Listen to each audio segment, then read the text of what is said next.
First round report. സ്വർണ്ണപ്പാളി വിവാദം വിശദമായി ചർച്ച ചെയ്യാൻ തിരുവിതാംകൂർ ദേവസ്വം ബോർഡ്. നാളെയും മറ്റന്നാളും അടിയന്തര യോഗം. വിവിധ ഫയലുകൾ എത്തിക്കാൻ ഉദ്യോഗസ്ഥർക്ക് നിർദ്ദേശം. 1999 ഉദ്യോഗസ്ഥ വീഴ്ച പ്രത്യേകമായി പരിശോധിക്കും. റഹീസ് റഷീദ് നമുക്കൊപ്പം എത്തുകയാണ്. Rahees Rasheed, good evening. സ്വർണ്ണപ്പാളി എങ്ങനെ പോയി അതാണ് അറിയേണ്ടത്. അതിനായി എന്ന് മുതലുള്ള ഫയലുകളാണ് വിളിച്ചു വരുത്തുന്നത്. ഉദ്യോഗസ്ഥർ പല ഫയലുകളിലും കൃത്യമായി രേഖകൾ വെക്കാത്ത ഒരു സാഹചര്യം കൂടി ഉണ്ടായിരുന്നു എന്നും കേൾക്കുന്നുണ്ട്. എന്തൊക്കെയാണ് ഇനി അറിയേണ്ടത്?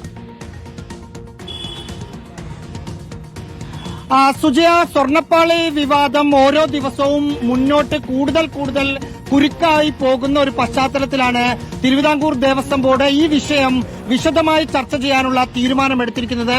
നാളെയും മറ്റന്നാളുമായി ദേവസ്വം ബോർഡിന്റെ ആസ്ഥാനത്ത് വെച്ച് 2 ദിവസം നീളുന്ന ഒരു യോഗം നടക്കും.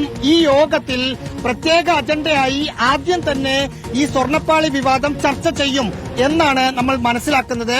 അതിന്റെ മുന്നോടിയായി 2019 മുതലുള്ള ഫയലുകൾ ഹാജരാക്കാനുള്ള 2 തരത്തിലുള്ള ഫയലുകളാണ്. ഒന്ന്, 2019 ഉണ്ണികൃഷ്ണൻ പോറ്റിയുടെ കയ്യിലേക്ക് സ്വർണം ദ്വാരപാലക ശില്പത്തിന്റെ 14 പാളികൾ കൊണ്ടുപോയതുമായി ബന്ധപ്പെട്ട ഫയലുകൾ.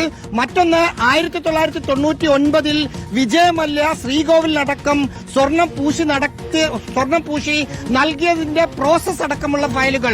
ഇത് രണ്ടും എത്തിക്കാൻ, അത് രണ്ടും കളക്ട് ചെയ്ത് മീറ്റിംഗിന് മുമ്പ് എത്തിക്കാനുള്ള നിർദ്ദേശം ഉദ്യോഗസ്ഥർക്ക് നൽകിയിട്ടുണ്ട്.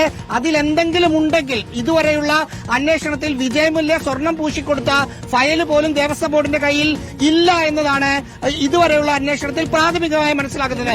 ആകെയുള്ളത് ദ്വാരപാലക ശില്പത്തിന് രണ്ടാമതാണ് വിജയമല്യ സ്വർണം പൂശിയത്. ആ സമയത്ത് ഒരു പ്രത്യേകമായ ഉത്തരവിറക്കിയിരുന്നു. ആ ഉത്തരവുണ്ട്. അതല്ലാതെ മറ്റു രേഖകളൊന്നുമില്ല എന്നാണ് പ്രാഥമികമായി മനസ്സിലായത്.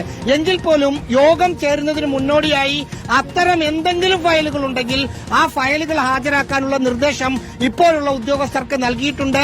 പ്രധാനമായും ചർച്ച ചെയ്യുക 99 ഉദ്യോഗസ്ഥർക്ക് എല്ലാ രേഖകളും ഉണ്ടാക്കാൻ അല്ലെങ്കിൽ കൃത്യമായ നടപടിക്രമങ്ങൾ പാലിക്കുന്ന കാര്യത്തിൽ വീഴ്ച എന്തായാലും ചർച്ചയിലേക്ക് കടക്കുകയാണ് Devaswom board. Thank you Rahees Rasheed. 2 ദിവസങ്ങളിലായാണ് അടിയന്തര യോഗം.